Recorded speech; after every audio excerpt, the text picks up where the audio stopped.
Hello student, इस video में हम पढ़ने वाले हैं चैप्टर नंबर 16। हिंदी की बुक है मेरे पास, क्लास 4th की बुक है, जिसका लास्ट चैप्टर आज हम इस वीडियो में पढ़ेंगे, जिसका नेम है पर्यावरण। इस लेसन में हम समझेंगे प्रकृति के बारे में कि प्रकृति ईश्वर का दिया हुआ एक ऐसा वरदान है जिसमें मनुष्य का अस्तित्व है। प्रकृति ही जीवन है और अपने साथ साथ प्रकृति को भी हमें जो है संवारना चाहिए। तो इस चैप्टर को पढ़ेंगे और उसके बाद इसका बुक वर्क भी पूरा करेंगे। ये हमारी इस बुक का सबसे लास्ट चैप्टर है, क्योंकि बाकी के चैप्टर्स हम 15 तक कंप्लीट कर चुके हैं। लिंक आपको डिस्क्रिप्शन में मिल जाएगा, आप चेक कर लीजिएगा। शुरू करते हैं बच्चों। मयंक ने चहकते हुए अपने दादाजी से कहा, दादाजी आपको पता है हमारी मैडम ने हमें हमारे स्वास्थ्य और वृक्षों के विषय में बहुत सारी अच्छी अच्छी बातें बताई हैं। अच्छा, जरा हमें भी पता चले कि तुम्हारी मैडम ने तुम्हें स्वास्थ्य और वृक्ष से संबंधित क्या जानकारी दी है, दादाजी ने मयंक से पूछा। मयंक ने खुश होते हुए बताना शुरू किया, दादाजी मैडम ने बताया कि हमारे जीवन की शुरुआत ऑक्सीजन और जल से होती है। ऑक्सीजन हमें वृक्षों से प्राप्त होती है, और वृक्ष होते हैं बच्चों पेड़। तो ऑक्सीजन हमें पेड़ों से प्राप्त होती है, पेड़ पौधों से प्राप्त होती है, और जल हमें नदियों और झीलों से मिलता है।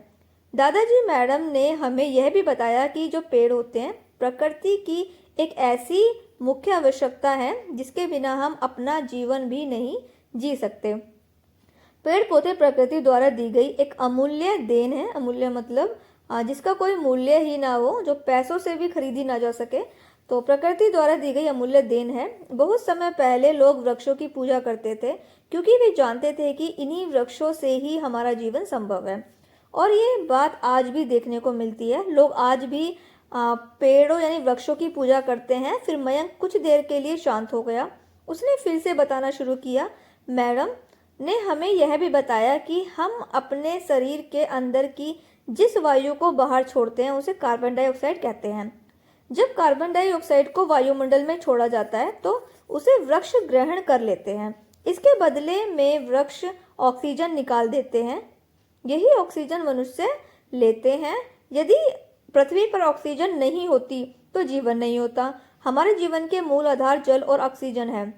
जल के बिना हम कुछ समय जीवित रह सकते हैं, लेकिन ऑक्सीजन के बिना हम एक क्षण भी जीवित नहीं रह सकते।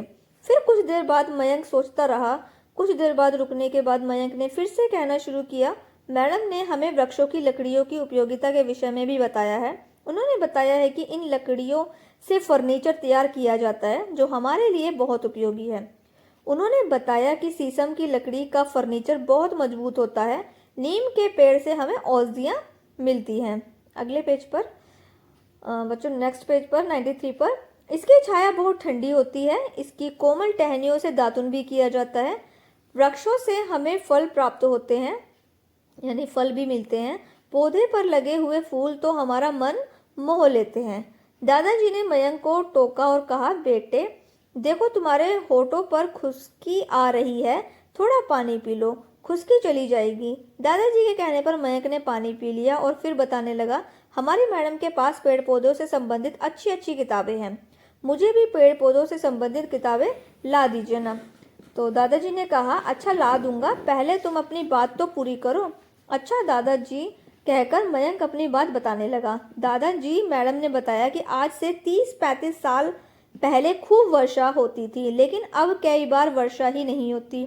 जब हमने पूछा मैडम इसका क्या कारण है, तो उन्होंने बताया कि लोग इमारतों में लकड़ी लगाने के लिए चोरी छिपे पेड़ों की कटाई करते हैं। जंगलों की कटाई के कारण खाने की जो चीज़ें हैं वो दिन प्रतिदिन महंगी होती जा रही हैं।